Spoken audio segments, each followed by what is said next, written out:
Hola, ¿qué tal? ¿Cómo están? El presidente Noboa, en su último periplo europeo, hizo escala en España y dio declaraciones a algunos medios locales. También visitó la Casa de América, que es un consorcio integrado por el Ministerio de Asuntos Exteriores de España, la Comunidad de Madrid y el Ayuntamiento de Madrid. Es decir, que fueron declaraciones más que oficiales otorgadas a Miguel Ángel Oliver, que es el presidente de la agencia EFE.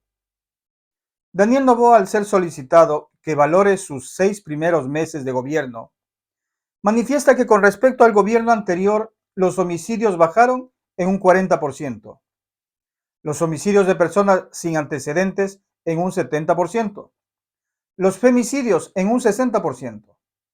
Esto, en temas de seguridad, creo que no se refleja para nada con la percepción que tienen los ciudadanos, con la realidad de ahora mismo en Ecuador.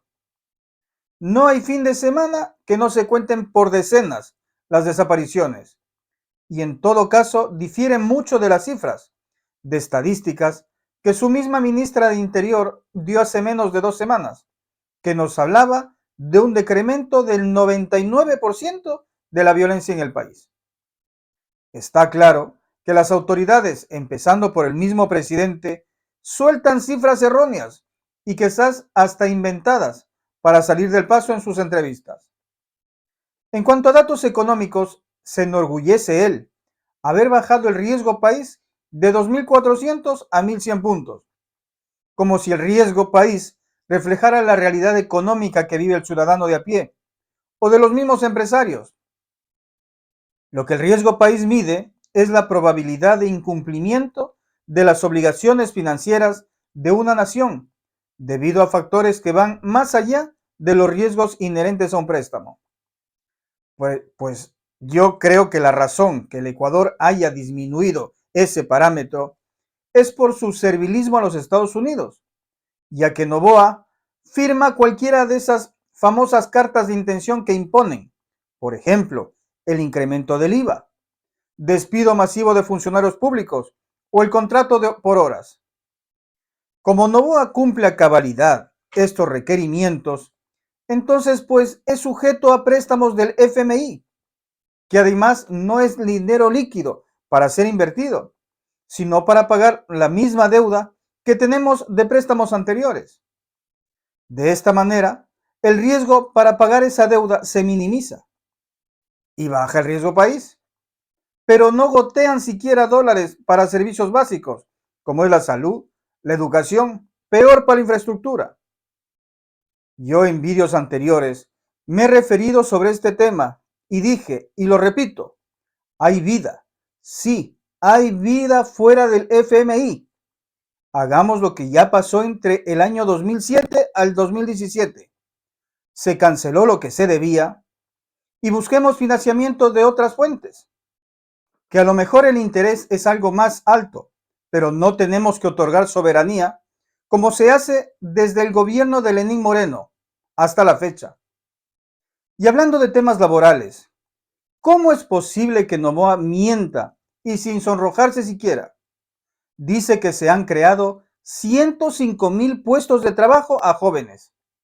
Esa cifra, por ejemplo, no corresponde, no concuerda con la baja que hay en el sistema de seguridad social con relación a sus afiliados.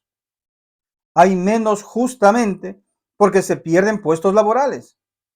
Según datos oficiales del mismo IES, a febrero del 2024 había 850,558 afiliados al IES de hasta 30 años de edad, es decir, empleados jóvenes, lo que muestra una disminución de 13,081 afiliados con relación a la cantidad de afiliados que había en diciembre del año 2023.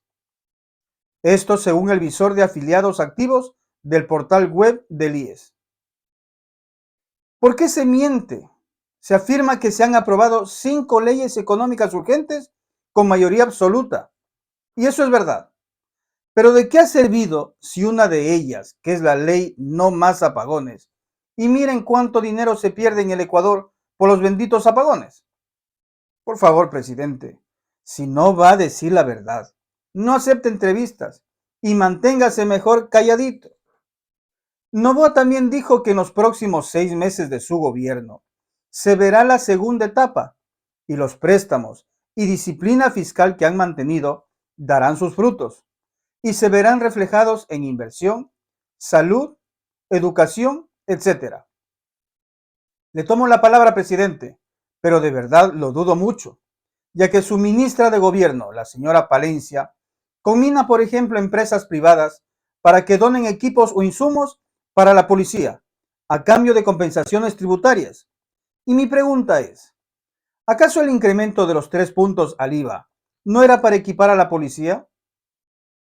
Este gobierno tanto no tiene plan de inversión que quiere mantenerse con dádivas para funcionar. Qué tristeza y qué vergüenza. Y acerca del tema de mayor cobertura internacional, me refiero a la invasión de la policía en la Embajada de México en Quito, también habló el presidente y pone condiciones para restaurar las relaciones diplomáticas con el hermano país de México. Dice él que está dispuesto a restablecer relaciones siempre y cuando se respete un principio muy importante, que es la no intervención y por lo tanto no inmiscuirse en temas judiciales de cada uno de los países. Cierro paréntesis. Para quienes apoyan y están de acuerdo con este primitivo, cavernícola accionar del gobierno ecuatoriano, las declaraciones del presidente les parecerá hasta valientes. Pero pregunto yo, ¿por qué dejó que se inmiscuya tanto, por ejemplo, al ex embajador de Estados Unidos, Michael Fitzpatrick? Eso sí fue una descarada intervención en la justicia ecuatoriana. Y justamente porque sabemos que dentro del país e internacionalmente también, que la justicia está tomada por poderes políticos y económicos, en Ecuador es que organismos internacionales no hacen caso, por ejemplo, a pedidos de extradiciones que ha solicitado enésimas veces la señora fiscal o desde la Corte Nacional de Justicia, nada más y nada menos que por el señor Iván Saquicela, que es quien lo dejó libre a Rasquiña, líder de los choneros, y luego lo desaparecieron en un centro comercial. La justicia también está tomada por poderes económicos. Por eso, los hermanos Isaías están recuperando bienes que les fueron legalmente expropiados por los desfalcos, es decir, por el robo descarado hecho a los cuentaahorristas en aquel feriado bancario del año 1999. Entonces, conociendo la injusticia que se vive ahora mismo en Ecuador, un recurso para refugiar, ayudar, proteger a perseguidos, sancionados injustamente por sistemas perversos como es en Ecuador. Esa figura se llama asilo político y a través de la Convención Internacional de Ginebra fue aprobada en 1951. Quizás Noboa pienso que podría hablar así, con tanta ligereza, si acaso nuestra legislación sería un techado de virtudes, ejemplo de transparencia e imparcialidad. Y ni así, porque los tratados internacionales son para respetarlos. Es decir, más claro, Noboa no cree que esté en capacidad de defender una justicia que es una vergüenza para quienes ejercen derecho en el país. En su muy elemental, básica intervención en Casa América, Noboa se refiere al ingeniero Jorge Glass como un criminal sentenciado. No hable así, presidente. No escupa para arriba, que el gargajo le cae en su misma frente. Yo, por ejemplo, le diría que criminal es la acusación de un asambleísta y usted, que yo sepa, no lo ha refutado, lo acusa de sembrar droga en el carro de quien no colabora con usted.